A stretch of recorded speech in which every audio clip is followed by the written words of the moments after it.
Sindiran komika tentang wawancara Prabowo. Presiden diwawancara lebih dari 3 jam. Barang siapa yang berhasil menonton dengan kecepatan 1 tanpa di skip, tanpa mengelus dada, niscaya dia akan berhasil dengan lancar melewati jembatan Siratal Mustaqim. Masuk surga jalur fast track. Dan buat kalian yang mau nyari momen terbaik dari video berdurasi 3 jam 26 menit ini, bisa langsung skip ke 3 jam menit 25. Karena sisa ke belakangnya omong-omong semua. Tapi ya, dibanding nonton videonya, lebih seru baca kolom komentarnya. Pak, jawaban Bapak tuh semuanya kayak orang ngedongeng. Video ini sangat solutif bagi saya yang memiliki gangguan pola tidur. Saya tadi malam susah tidur, nonton video ini cukup 15 menit sudah tertidur pulas sampai subuh. Terima kasih Pak Prabowo. Alhamdulillah setelah saya menyelesaikan video ini, saya dapat meningkatkan zikir saya. Istighfar setiap kali Bapak Presiden tercinta menjawab pertanyaan. Ada lagi nih, nilai 11 dari 100 ternyata terlalu banyak. Memangnya seperti apa sih wawancara Presiden Prabowo? Nih Mimin kasih lihat cuplikannya. Tapi Mbak Uni harus tahu. Coba perhatikan secara objektif ya dan jujur ya. Apakah demo-demo itu murni atau ada yang bayar? Harus objektif dong. Iya kan? Pertama, ada demo melawan efisiensi. Demo katanya dana pendidikan akan dikurangi. Demo, jadi harus objektif. Kita bukan anak kecil, Mbak Uni, ya kan? Kita hormati hak untuk berdemo, asal demonya damai, tidak mau menyulut kerusuhan. Nah, kalau bakar-bakar ban itu bukan damai. Dan kenapa abusif? Kita punya pengalaman. Saya mantan petugas keamanan juga. Kadang-kadang petugas dilempar plastik kencing. Kadang-kadang petugas dilempar plastik isinya kotoran manusia. Ya. Jadi selalu dalam pengelolaan suatu negara kita waspada. Apakah ada kelompok-kelompok atau kekuatan-kekuatan asing yang ingin adu domba? Ini berlaku lazim. Data-data keluar sekarang.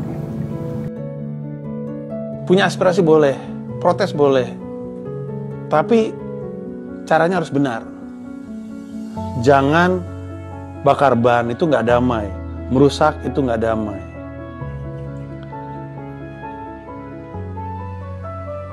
Ya, gini deh. Dibandingin semua orang di Indonesia, Pak Prabowo itu paling tahu soal apakah tindakannya yang dilakukan ini dan itu tuh cara damai atau enggak. Bapak mau bilang bakar ban nggak damai, Bapak mau bilang merusak pagar nggak damai. Mari kita bandingkan lebih nggak damai mana dengan Pak Prabowo yang pernah menculik mahasiswa. Tujuannya apa? Untuk bangsa dan negara kan? Culik mahasiswa. Sekali lagi, Pak Prabowo sendiri mengaku pendukungnya Pak Prabowo itu nggak usah halu deh. Pak Prabowo ngaku pernah nyulik mahasiswa. Beliau ngaku. Lu ketemu sama beliau langsung, beliau juga ngaku. Walaupun beliau bilang, tapi kan orang yang gue culik sekarang masuk Gerindra. Nah gitu. Tapi emang pernah. Nah sekarang, kalau Bapak pernah menculik mahasiswa demi kebaikan bangsa dan negara, apalah artinya dengan bakar ban? Bannya nggak punya orang tua itu. Nggak ada, kalau bannya dibakar nggak ada orang tua nyariin di rumah. Mahasiswa diculik dicariin. Come on, gokil itu Pak Prabowo banget itu. Pak Prabowo dikit-dikit, come on, cut that stupid shit. Come on, ya kan?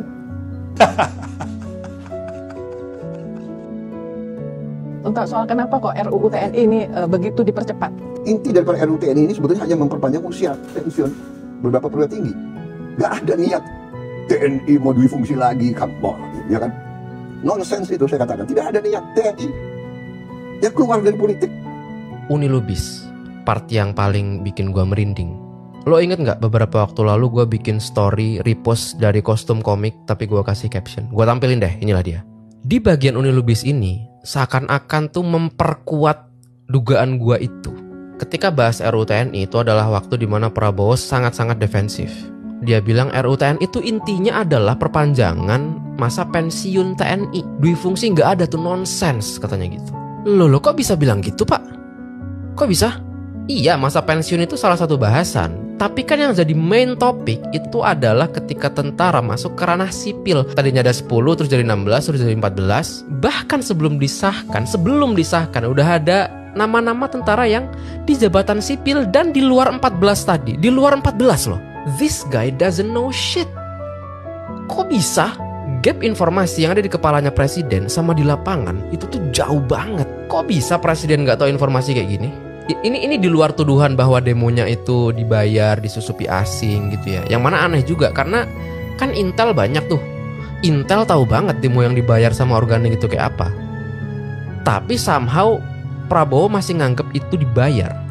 Kayak lo punya kakek udah nggak keep up tapi dibiarin gitu. Gini, kalau informasi krusial kayak tuntutan demo tuh apa sih? Terus demonya itu dibayar apa enggak sih? Itu presiden nggak tahu. Dugaan gua emang nggak dikasih tahu, dibiarin nggak tahu. Ih, merinding gua, fuck.